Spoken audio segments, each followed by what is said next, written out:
তো এইবার শীতের প্রথম পিকনিক নিয়ে কিন্তু আমি আজকে চলে এসেছি। আমরা ফার্স্ট পিকনিকটা করেছিলাম হচ্ছে দিদা বাড়িতে। অবভিয়াসলি সব ফ্যামিলি মেম্বার্সরা মিলে পুরো গ্যারেজ রুমে একদম দারুণ করে মজা করে পিকনিক করেছিলাম। ছাদে করার প্ল্যান ছিল, বাট ছাদে যেহেতু প্রচুর ঠান্ডা পড়ে গেছে এখন, তাই আর ছাদে হয়নি, এখানে গ্যারেজ রুমে করছিলাম। আর এখানে মানে কাবাব করার জন্য আর কি আগুন ধরানোর চেষ্টা করা হচ্ছিলো, বাট অনেক প্রবলেম করার পর ফাইনালি আগুনটা জ্বলেছে।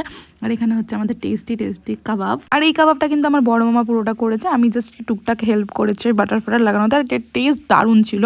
আর তারপরে এখানে তো তোড়জোড় শুরু হয়ে গেছিলাম, আমি এখানে ডিম চিল ছিল, এদিকে ভাত বসে গেছিলো। আজকে হবে আমাদের মেনুতে ডিম ভাত। এদিকে সবাই মিলে আমরা র্যাকেট খেলছিলাম সেই ছোটবেলার মতো, আবার একটু রাস্তার ধারে। আর এদিকে মা কিন্তু ডিমের ঝোল করতে বসে গেছে, মানে আমার মা থাকবে আর অন্য কেউ রান্না করবে এটা হতেই পারে না, মাই রান্না করে অলওয়েজ পিকনিকে। আর এবার তোমাদের আমার মামার নাচ দেখাচ্ছি, দেখো রাস্তার মধ্যে, মানে গ্যারেজ রুমে জায়গা না পেয়ে রাস্তার মধ্যে নাচতে লেগেছে, এরকম রৌদা মারে নেচেছে। আর এই নাচ দেখে তো আমি আর বোন পুরো হাসতে হাসতে পাগল হয়ে গেছি। আমরা যে ভাই এইভাবে কে নাচে। তো তারপর আমরা খেতে বসে পড়েছিলাম, আর ছিল হচ্ছে ডিম ভাত আর পাঁপড় ভাজা। তো দেখা হচ্ছে পরে ভিডিওটি, টাটা।